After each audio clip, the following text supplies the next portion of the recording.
गई कान कहाँ भाग गई रे एकदम थोड़ा सा चल रहा है वो कहा आओ बैठो आओ जाओ मौके पर आएंगे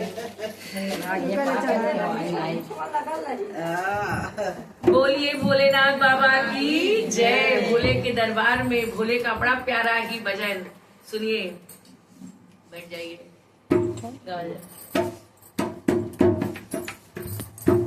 चलो बजाइए गई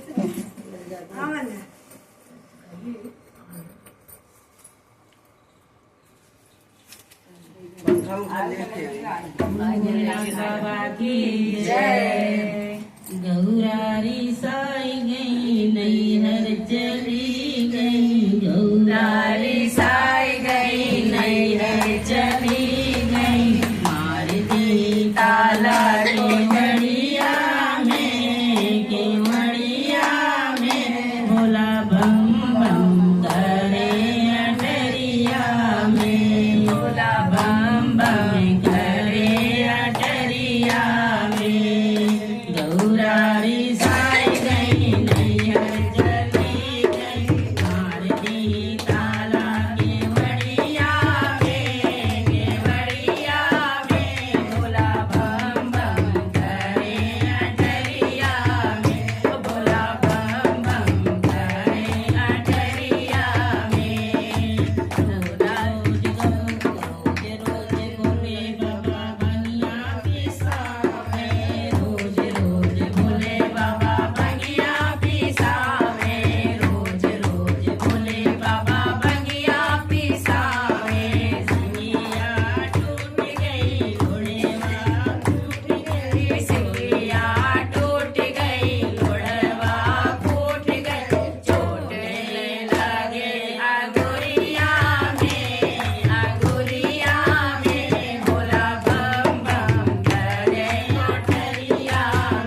भोलेनाथ बाबा की जय।